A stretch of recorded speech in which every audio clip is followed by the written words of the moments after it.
Hi guys! Sa video ko ngayon ay pakita ko sa inyo kung ano yung aking nabili ngayon. Bumili ako ng mga vitamins. At ito yung vitamin D3. At ito naman yung isang vitamin para sa buhok. So, ito yan guys. Kasi kanina nagtanong-tanong ako sa pharmacy kung ano talaga ang pwede kong inumin na mga vitamins na okay sa aking kalusugan. At ito nga, ito yung sinuggest sa akin ng pharmacy kasi takot akong magiinom ng mga vitamins guys dahil nga kailangan kong mag-consult muna sa doktor bago ako mag-iinom ng mga gamot o kung anong mga vitamins yan, lalo na ito, vitamin D3.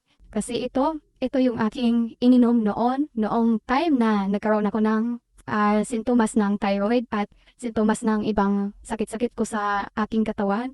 So, binigyan ako ng doktor ng vitamin D3 na pinakamataas na milligrams na 50,000 IU, ganyan. Tapos, ininom ko siya ng 3 buwan. At after no, nawala yung aking mga sakit-sakit. So ngayon, dahil matagal na yun, lumipas na ng ilang taon. So ngayon, mayroon akong nararamdaman na hindi maganda. Kasi nga, ang routine ng aking buhay ngayon ay nag-iiba. So nag-iiba din ang takbo ng aking hormones. Dahil noong taglamig ng panahon, ako ay laging nasa labas, naglalakad sa umaga para kumuha ng sikat ng araw sa labas para makapasok ang vitamin D sa aking katawan.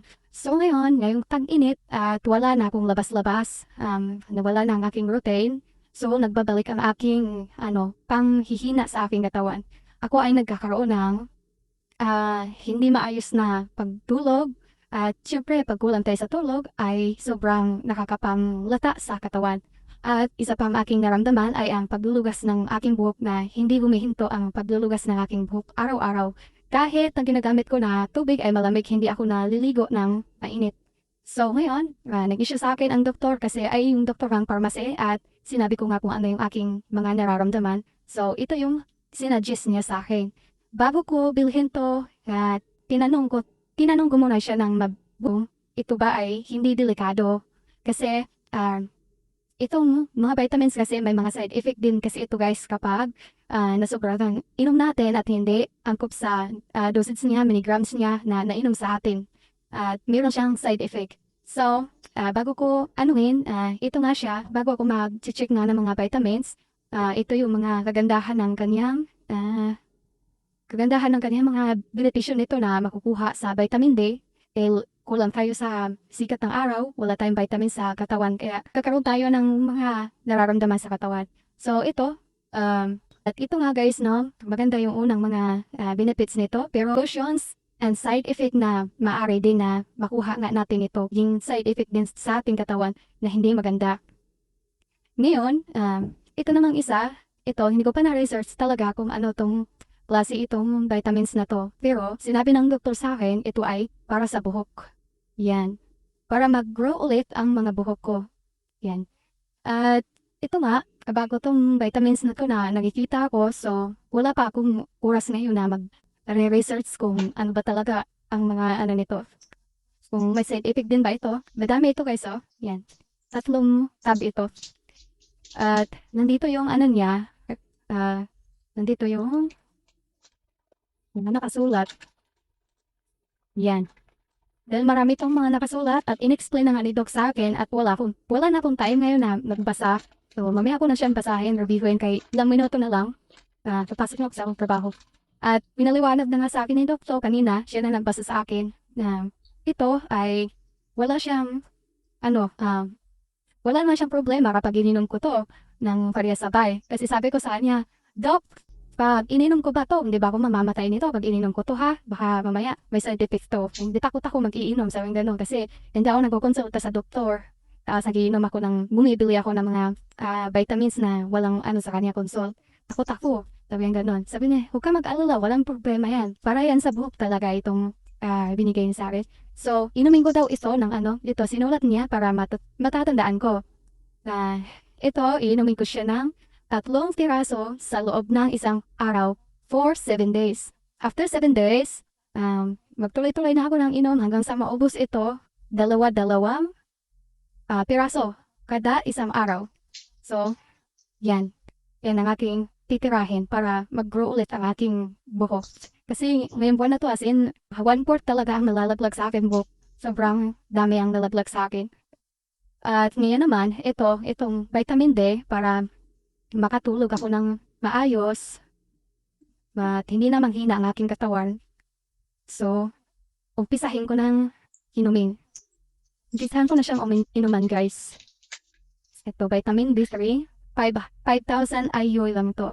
Medyo mababa lang to. Sabi ni Doc, ito yung sumunod sa normal na vitamin. Sa vitamin D.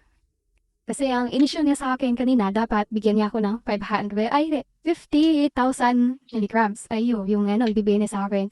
So, takot ako. Sabi ko, to, sobrang taas niyan. Tapos, isang beses ko lang inumin sa loob ng 1 linggo. Katulad ng ininom ko dati. Tinanggihan kong bilhin kasi wala naman akong naramdaman na katulad noon nang nagpa-check up ako na may kumakabog sa dibdib ko, may naramdaman ko noon yung pananakit dito sa likod ko. Wala naman akong nararamdaman ngayon. Kundi ang naramdaman ko lang yung tulog. Yung hindi ako ganong nakakatulog. Yung baga, buhay yung utak ko, yung sariwa yung utak ko ba na yung pagod na pagod ka na, yung sobrang antok ka na, pero pag napikit ka na, yung ilalim ng talimutaw mo, yung utak mo, buhay siya. So, ayan guys, ito yung laman niya. Kulay green. Yan, ganito rin kaliliit. Ganito din yung ininom ko dati, pero kulay orange siya.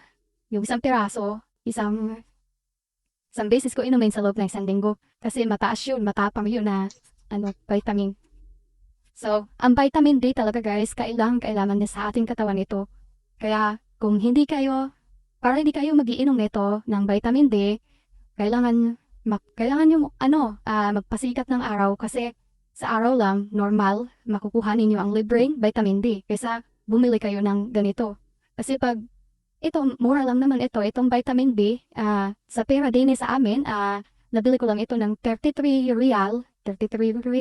So sa pera natin, nasa kulang 400 siguro lahat yan. Pero ito ang mas mahal kasi kulang 1,000 ito sa pera natin sa, kung may convert sa pera natin.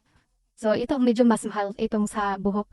So, ito kasi guys, ang mga vitamins kasi, delikado kasi pag nasobra tayo sa inom, tsaka mali yung mainom natin na dosage niya. So, kailangan talaga kung gusto niyo makalibre sa vitamin D, ay kumuha kayo sa sikat ng araw at sa mga pagkain. Pero ang mga pagkain, hindi sapat ang vitamin D na makukuha sa ating katawan. So, ito ang aking inumin ngayon kasi wala naman akong, hindi na ako nasisikatan ng araw. So, ito